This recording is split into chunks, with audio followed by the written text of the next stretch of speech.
नमस्कार,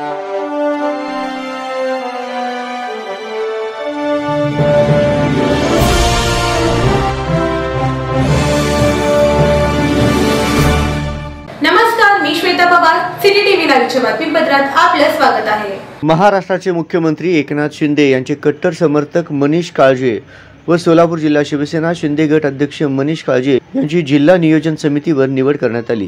निवडीनंतरच्या पहिल्याच बैठकीत मनीष काळजे यांनी जिल्हा नियोजन समितीच्या बैठकीत मध्यमवर्गीयांच्या विविध प्रश्नांना वाचा फोडली व मुख्यमंत्री शिंदे यांच्या निवडीचे सार्थक झाले असे वाटते।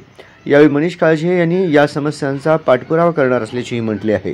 4000 4500 पेक्षा जास्त आहे, परंतु एवढे लाभार्थी असताना त्यांना हे प्रकरण अनेक वर्षापासून प्रलंबित आहे। ते प्रकरण का प्रलंबित आहे याचा देखील उत्तर आपल्या अधिकाऱ्यांकडून मिळावं। आणि एक असा सामाजिक विषय असा आहे की सर्व आमदार महोदय आणि सगळ्यांकडून सोलापूर शहरामध्ये सर्वच महापुरुषांच्या जयंत्या उत्सव हे मोठ्या प्रमाणात साजरे होतात आणि त्यासाठी अनेक महापुरुषांच्या जयंत्या हे रात्री 12 वाजेपर्यंतच्या मिरवणुका असतात आणि दरवेळेस मुद्दा येतो, दरवेळेस पालकमंत्री महोदयांसमोर मुद्दा येतो आणि बाकीच्या अहिल्यादेवी होळकर असतील, महात्मा बसवेश्वर महाराज असतील, अण्णाभाऊ साठे जयंती असेल, या जयंतीला रात्री 10 पर्यंतचा असा दुजाभाव न करता सर्वांना एक सामाजिकतेचा भान ठेवून आपण जिल्हाधिकारी स्तरावरती, कारण पोलीस प्रशासन जिल्हाधिकाऱ्यांना सांगतं की ते कलेक्टरांच्या लेवलवरती आहे।